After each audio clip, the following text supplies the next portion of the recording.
Tonight, a major shift in the Indo-Pacific. Japanese warships have arrived at Subic Bay, Philippines. This is more than a routine visit, it's a clear sign of deepening defense ties between Tokyo and Manila. The Japan Maritime Self-Defense Force was welcomed by Filipino counterparts, marking a new era of cooperation. Joint exercises and training are planned, aiming to boost interoperability and strengthen alliances. For Japan, this deployment signals a redefined security role in the region. For the Philippines, it's a chance to train with a technologically advanced navy and enhance its own defense. Subic Bay's strategic location, once a major US base, adds weight to this event. The arrival is a direct response to regional security concerns, especially amid rising tensions in the South China Sea. This move turns diplomatic agreements into real-world action. The world is watching as Japan and the Philippines take their partnership to the next level. This deployment is a visible commitment to a stable, rules-based order in Southeast Asia. It's a message to allies and rivals alike. The security landscape is changing. As joint activities begin, all eyes are on Subic Bay. Let's examine the Japanese flotilla. The highlight: a state-of-the-art destroyer equipped with Aegis combat systems, advanced radar, and anti-submarine technology.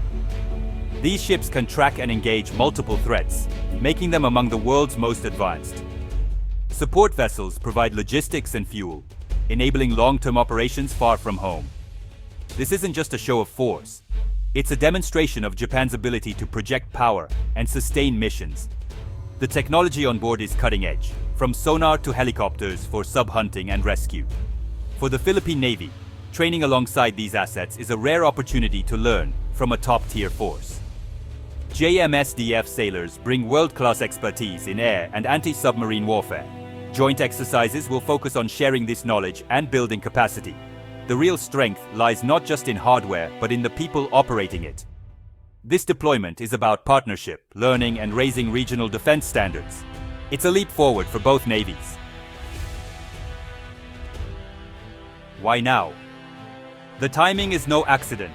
Rising tensions in the South China Sea have put pressure on the Philippines' maritime claims.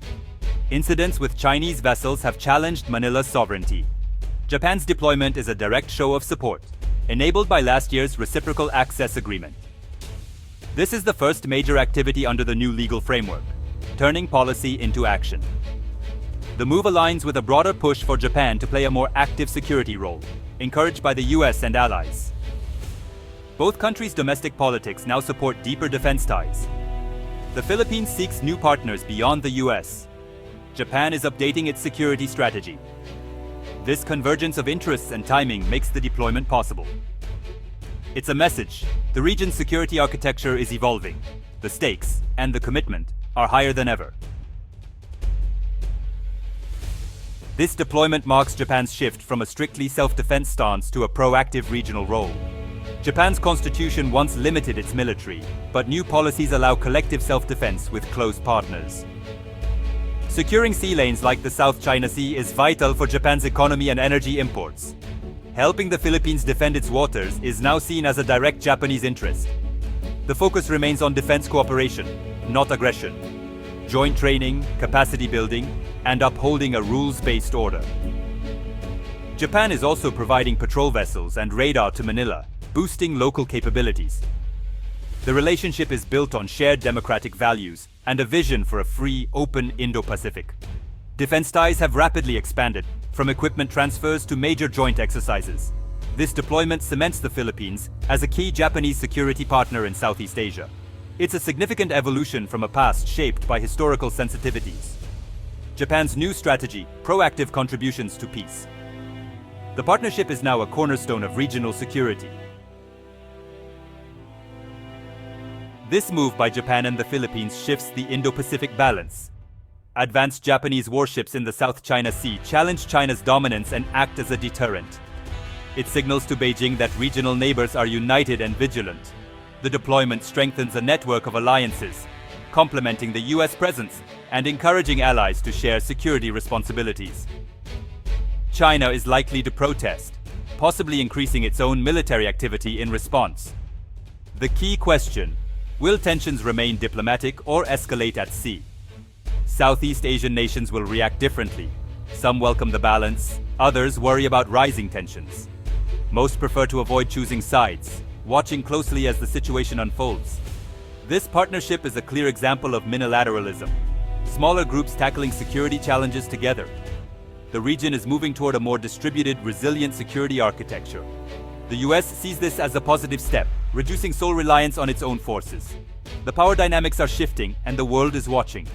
Regional stability now depends on how all sides respond. This deployment sets the stage for deeper military cooperation. Expect more frequent, complex joint exercises, possibly with the US and Australia joining in. The Reciprocal Access Agreement enables a wide range of activities, from naval visits to joint patrols.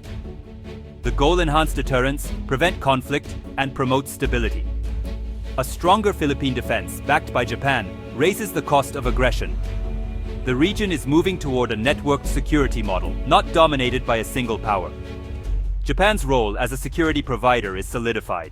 The Philippines' strategic value rises. This could spur further investment in Philippine military modernization. The deployment is more than a visit. It's a strategic shift with lasting impact. The message: uphold a rules-based order and deter coercion. The future of Indo-Pacific security will be shaped by these new partnerships.